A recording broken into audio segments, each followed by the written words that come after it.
Pengen tahu nggak sih bagaimana rasanya tinggal di apartemen, salah satu apartemen khusus tsunami di Jakarta Barat? Gue akan cerita pengalaman gue selama 12 tahun di sini ya.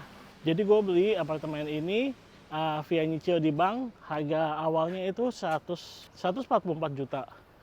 Gue nyicil di bank selama mungkin 10 tahun atau 12 tahun mungkin. Yang jelas gue harus nyicil sebulan itu kurang lebih 1,5 juta. Dan selain cicilan bulanan ke bank, gue juga mesti bayar maintenance sebesar awalnya waktu baru pindah masuk itu sekitar 700 ribuan deh, 600-700 ribu. Tapi sekarang itu biaya maintenance yang gue bayar sudah sekitar 1 juta sampai 1,5 juta. Tergantung seberapa listrik yang gue pakai, seberapa banyak air yang gue pakai. Dan maintenance itu selain air dan listrik juga termasuk biaya perawatan gedung, biaya mereka mengelola lift, mengelola air bersih dan lain-lain sebagainya. Nah, jadi itu maintenance yang tiap bulan harus dibayar plus parkir. Gua ada satu mobil dan satu motor. Total bayar parkir itu sebulan 200 ribu. Nah, itu mungkin kelihatannya kecil ya. Jadi sebulan kurang lebih keluar duit 3 juta untuk bisa tetap tinggal di sini aja. Ini bukan apartemen mahal ya. Jadi kalau misalnya lo mau tinggal di apartemen, apalagi mau beli, nyicil, jadi pertimbangin biaya bulanannya ya seperti itu. Dan selain apartemen, mereka juga bangun ruko di depan apartemen seperti ini. Ini ruko-rukonya kayak gini nih. Dan mereka juga bangun, mereka bilangnya townhouse. Mereka juga bangun townhouse. Sebentar kita akan sampai ke townhouse-nya. Oh, namanya bukan townhouse, namanya Cluster Green Park View. Tada! Nah, cluster ini terdiri dari rumah-rumah kecil sih. Posternya seperti ini. Clusternya kurang lebih seperti ini. 1,5 M. Menurutku sih nggak mahal sih. Tapi aku nggak tahu ini mereka bayar biaya bulanannya itu berapa. Oke sih, dan ini di dalam lingkungan apartemen jadi ya keamanannya tetap terjaga ya. Nah, di belakang saya adalah fasilitas parkirnya, fasilitas pengamanan parkirnya yang 24 jam. Ada pintu khusus untuk mobil keluar masuk. Tapi sayangnya cuma satu ya, kalau misalnya ada yang lupa bawa kartu parkir atau lupa sama tiketnya, itu bisa cukup mengganggu sih, bikin macet. Untuk motor ada 2 pintu masing-masing untuk keluar dan masuk, jadi ya mendingan lah untuk motor. Cuma motor sih banyak di sini. Dan ini adalah komplek ruko yang mereka bikin. Mungkin pada tahun 2010-2009 ketika mereka pertama kali merancang apartemen ini, online shopping belum begitu populer ya, belum begitu jalan. Tapi begitu online shopping ternyata tiba-tiba ada online shopping, ya ruko-ruko ini mati sih. Nih, kita bisa lihat kebanyakan kosong, atau sebagian dari mereka ini dijadiin buat pelatihan TKI ke Jepang. Dan ruko-ruko ini juga agak misah dari apartemen.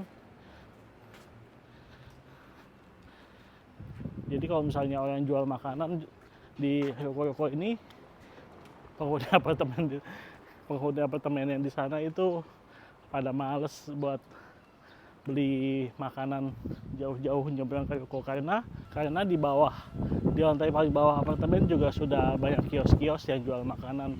Ini salah satu Indomaretnya, dan fasilitas jajanan juga lumayan lengkap sih di sini. Ini juga ada fasilitas ATM.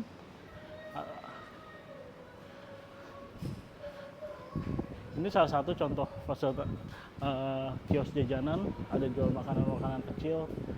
Oh ya, dan di sini juga public area-nya cukup oke. Ya meskipun nggak mewah, tapi ya oke lah.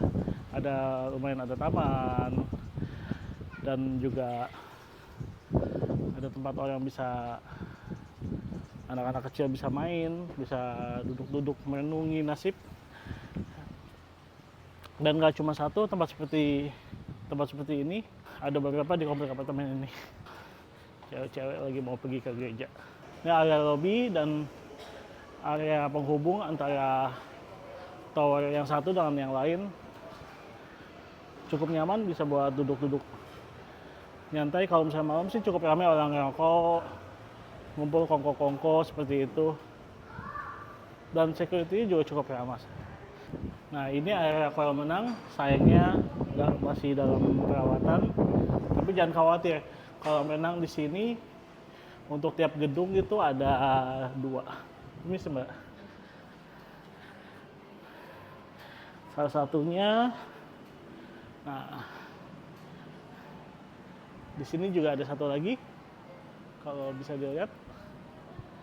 Lumayan kan, jadi kalau yang di sana lagi maintenance, bisa pakai yang satu lagi. Ya, di sini di belakang saya juga ada pedagang groceries, ada pedagang bakmi ayam, pedagang nasi padang.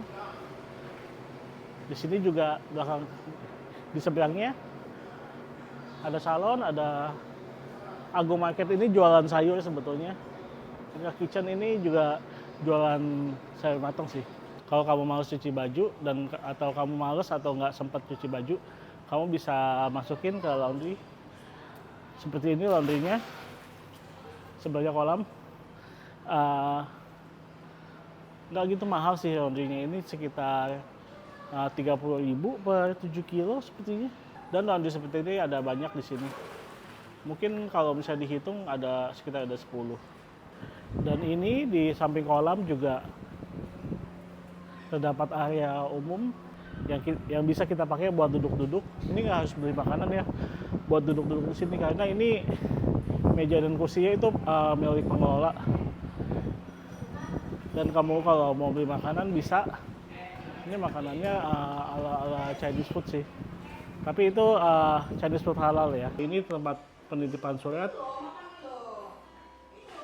hampir nggak dipakai sih. Itu karena sekarang sudah ada tempat penitipan barang. Jadi buat kamu yang suka belanja online, kamu nggak usah khawatir karena belanjaan kamu akan di drop di tempat ini. Nah, kalau ini adalah tempat penitipan GoFood. Dan abang yang ngirim paket juga, kalau kamu baik, kamu bisa kasih keterangan untuk ke titik sini. Jadi abangnya nggak usah nyari-nyari di mana mereka harus ngantar paket. Oh ya, untuk parkir motor, kamu bisa lihat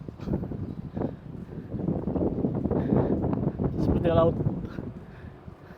Motor banyak banget, tapi ya tetap ke handle sih dan tetap lumayan rapi. Ini bahkan ini parkir motor yang ada atapnya. Ini parkir motor yang tidak ada atapnya.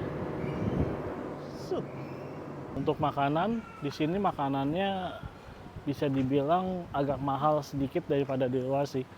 Misalnya kayak, katakanlah kalau mau beli mie ayam, di luar misalnya 15.000, di sini bisa kena 18.000. Lebih mahal sedikit lah, sekitar 10 atau 20%, tapi nggak sampai mahal banget kayak lu makan di mall atau makan di restoran yang branded. Dan ada juga WA group warga yang isinya jualan makanan. Jadi kalau kamu berpikir untuk jualan makanan tapi tanpa mau nyewa kios seperti ini, itu bisa. Kamu bisa jualan di WA group itu aja. Dan lumayan, saya dan istri sering beli, dan istri juga jualan di WA group itu. Jadi bisa saling support sesama warga, support lokal bisnis. Jika kamu tertarik beli di tempat seperti ini, semoga hal-hal tadi yang saya ceritakan bisa menjadi suatu pertimbangan untuk kamu yang dipikirkan masak-masak ya sebelum beli atau nyewa di sini. Kalau kamu ada pertanyaan, bisa tanya di kolom komentar. Jangan lupa pencet like kalau suka. Jangan lupa juga subscribe kalau kamu suka konten-konten seperti ini. Bye-bye.